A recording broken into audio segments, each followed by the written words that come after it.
Welcome to TSAT. Today I am going to discuss about science and technology for group 1. I am going to give introduction to science and technology for group 1 and I am going to discuss about the evolution of policy formulation for the technology development in our country.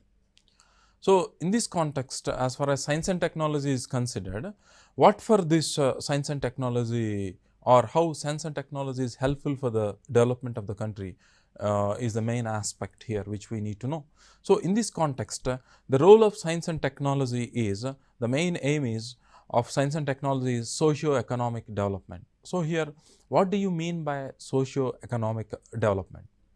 So, economic development, as you know, is increasing in the income, whereas in the case of personal level, economic development is increasing the per capita income or increasing the GDP of the country at the national level. So, in this case, in the case of development is considered when relatively compared with growth. Growth is a quantitative factor where development is a qualitative factor. So, in this context, technology helps in growth and development both. So, in this case of development is considered, for example, during 1952, the kind of the different kinds of sectors existing in secondary sector or the tertiary sector or the primary sector are very less. So, by the time with the evolution of time, by the time we come to 2022, the different kinds of sectors in terms of manufacturing or tertiary sector has been diversified a lot. For example, in 1952 or so, take the case of medical facilities available, the kind of specialist doctors available are very less. An MBBS doctor or an MD is available, but right now the kind of specializations existing in terms of gastroenterology or neurology or cardiology or radiology, you have got n different variant types of specialization. So, diversifying in different ways and providing different ways of services leads to development. For example, we have got a different surgeon for the upper jaw known as maxillofacial surgeon. So, in every area, in technology, in transportation, there is a huge development. So, there is no much development in terms of transportation. The only way the transportation is the development of transportation is very low during 1952 in terms of roadways or railways. Now, you have got a very broad different variant types of transportation, public and private, airways, etc. have developed a lot. So, that is the basic difference between growth and development. So, the main aim of science and technology is socio-economic development. So, in this context of economic development, as you know, increase in the economic aspect of per capita income and other diversification of services. But what do you mean by social development? So, social development is something related to society, where a society is a group of people living together with certain relationships, where society is made up of a combination of institutions. So, here in this context, what are the different kinds of institutions existing in the society? So, in the case of society, you have got different institutions like a family or legislature, executive, judiciary. These are the different kinds of institutions which we have got. So, when these social institutions in terms of education or health or security aspects, when these different institutions in the society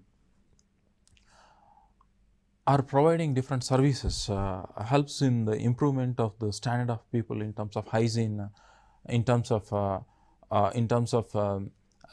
life expectancy. When the society institutions are able to provide better conditions in social life in terms of hygiene, all these aspects come under social aspects, literacy rate.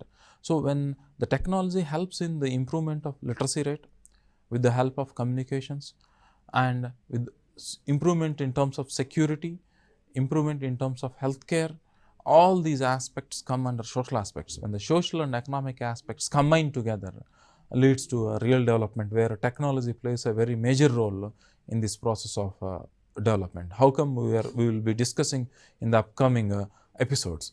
So, science and technology helps in improvement of healthcare, physical infrastructure, safe drinking water and food supplies. So, this is the main aim of science and technology for the purpose of development.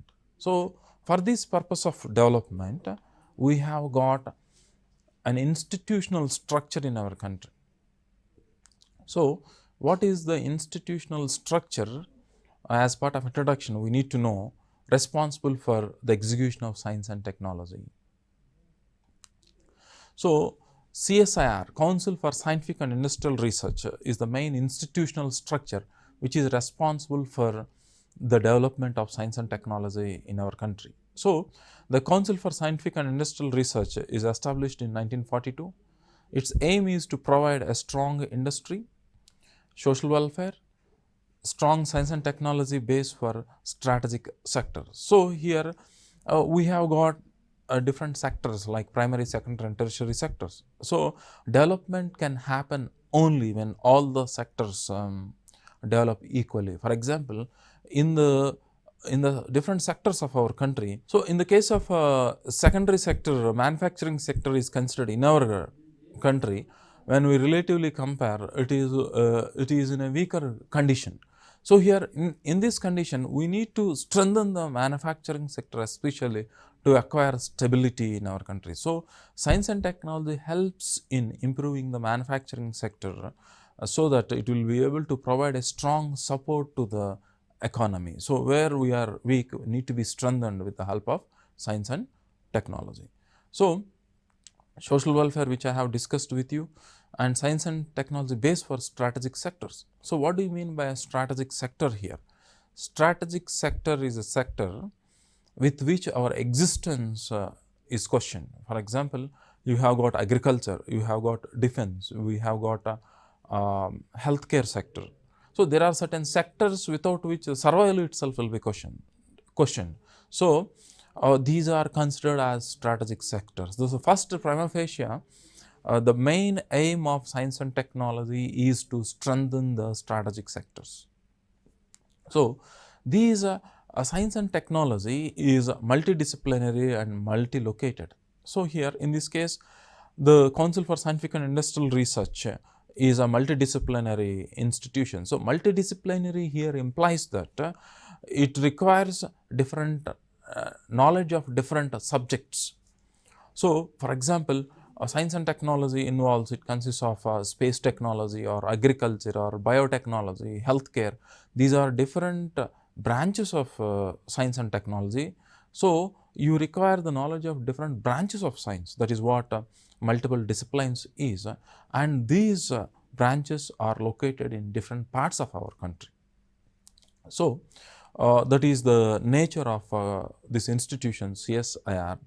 CSIR aim is to exploration and exploitation of indigenous raw materials and natural resources for import substitution. So, what do you mean by this here?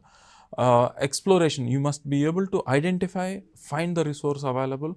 After finding that, you need to exploit that, use for our requirement is one of the main aim of CSIR, which is indigenous, which is present in our country for import substitution. So, import substitution is very much important. So, what do you mean by import substitution? You must be able to identify, explore the resource in your country so that you need not import, so that it does not strain much on your forex reserves. The foreign exchange reserves deplete when you are importing more. What is the advantage of having more forex reserves is your economy will be more stable when you have got more forex reserves. So, when your technology is evolved better, you will be able to produce certain manufacturing goods which is competent enough in the international trade, so that your exports increases. When your exports increases, what happens is your foreign exchange reserves will be in a better positive condition. So, you will be having a stable economy. That is one of the main aim of CSIR and science and technology. And the other aim of CSIR is pollution control, waste utilization and energy conservation. So, for example, we are burning a lot of fossil fuels for the generation of power and automobiles. So, when you are able to shift the technologies to another resource like battery powered vehicles or generation of power with the help of solar power, etc., what happens is the amount of greenhouse gases being released can be reduced, minimized.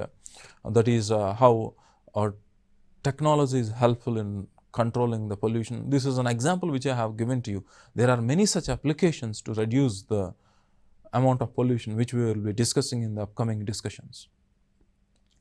Waste utilization and energy conservation. So, waste utilization is with the kind of new modern technology, we can convert the waste into energy. For example, the agricultural waste or the waste from the markets, the vegetable markets can be collected and can be used to generate biogas or methane for the generation of heat or energy, etc., which can be utilized for different purposes.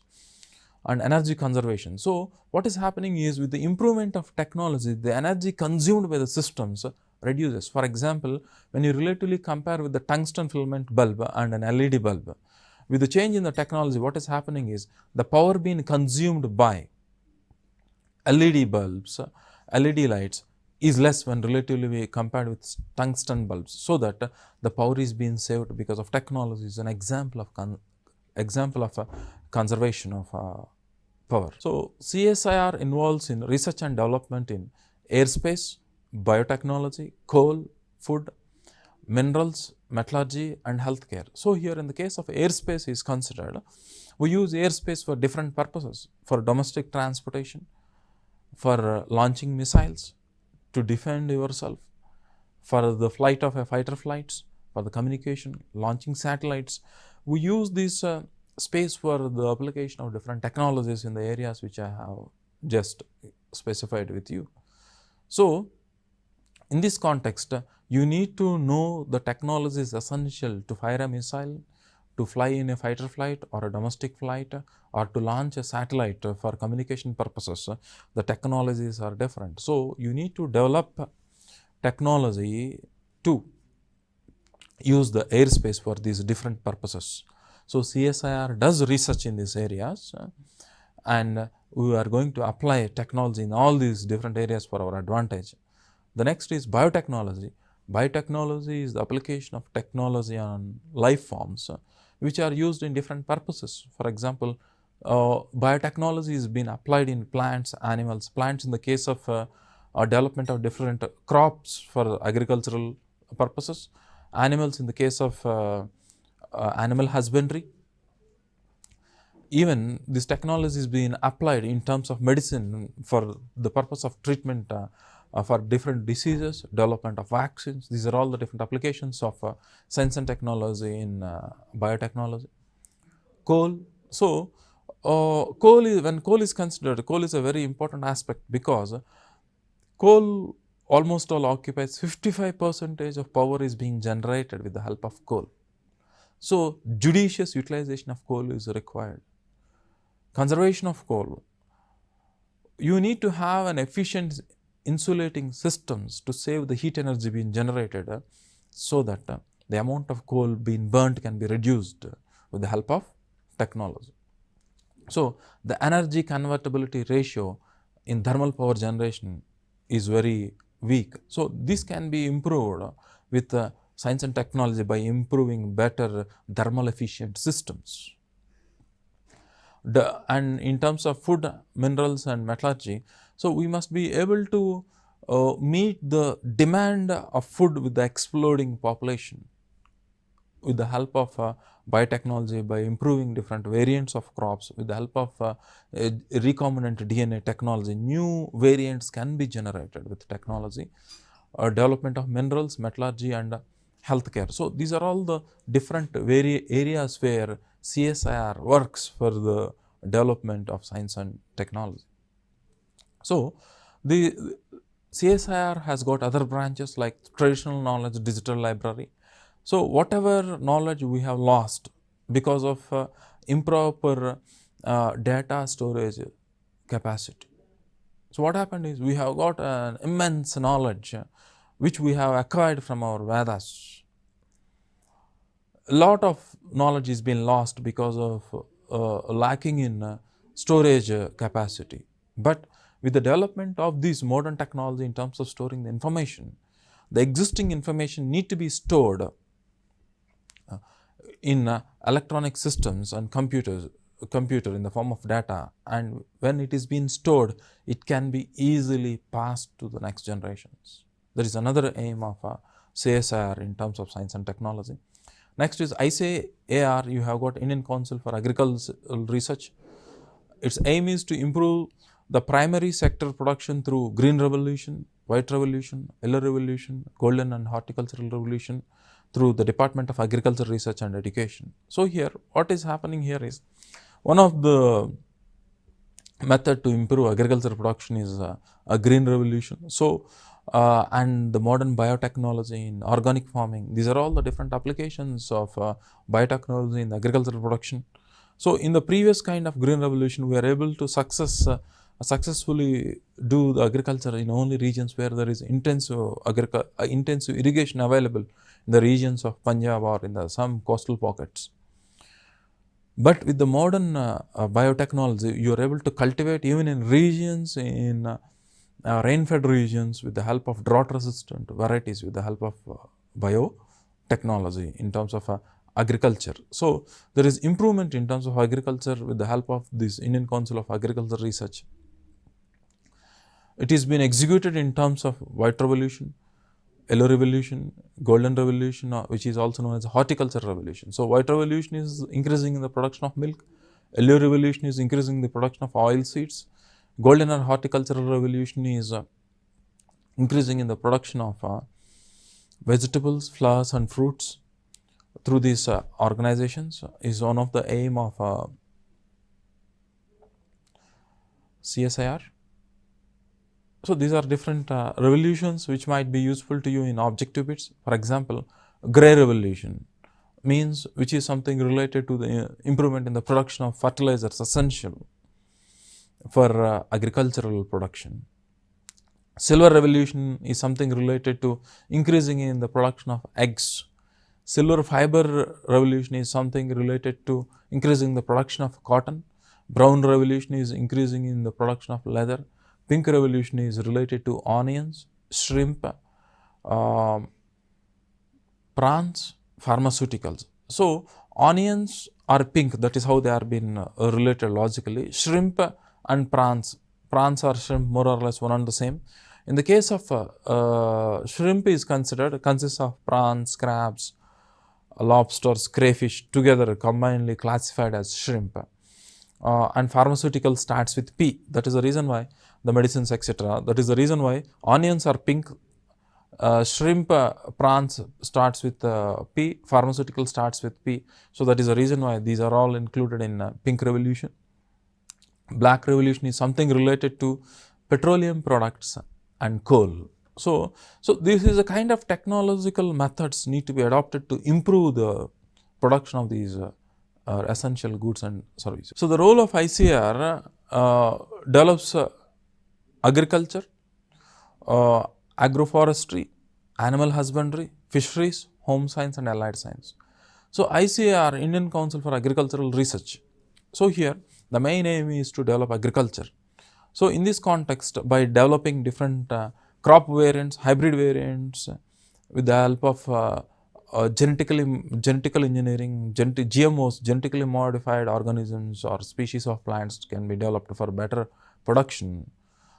And agroforestry. Agroforestry is a development of forest species in the transitional zones between the villages and the forests, because they have got certain economic advantage. So identifying certain species which have got economic advantage and making them to cultivate in the buffer zones for the economic development or economic advantage of the rural sections.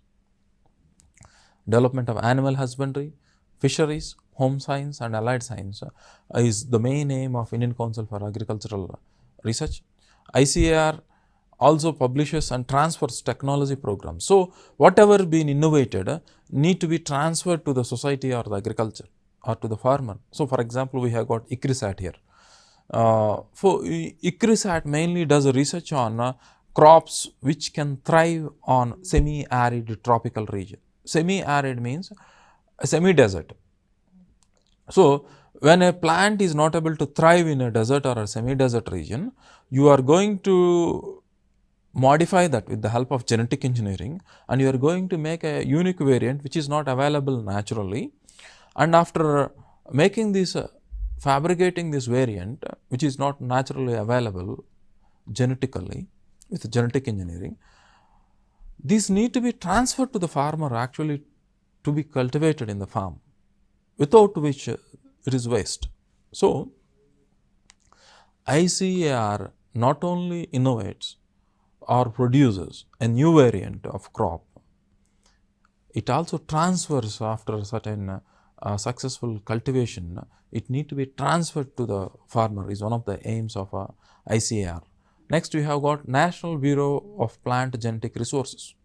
So, in the case of National Bureau of Plant Genetic Resources are considered, this organization quarantines a wild variant species of plant. So, quarantine, which we have come across this pandemic era where isolating is what quarantine is. So, in this context, we are quarantining means isolating a wild variant of crop. So, when we isolate and this crop and cultivate individually, what happens is you will be able to preserve the variant. Farmers do not cultivate the wild variants which are not economical, but you need to quarantine and preserve them because you have got an advantage with the wild variants where they have got a very good disease resistant capability. That is the reason which you need to store, from which the modern hybrid variant or genetically modified variants can be made. Without the base natural available variant, you cannot generate a hybrid variant or a genetically modified variant. So, that is the reason why you have to save the wild variants even though they are not economical. So, that is being done by National Bureau of Plant Genetic Resources, and the other advantage they have got is they are highly disease resistant. That is the main advantage with wild variants. So, if we want in future to modify it, or you want a genome for developing a new variant of crop, if you don't quarantine and cultivate the wild variants, we will not be able to get the base genome essential.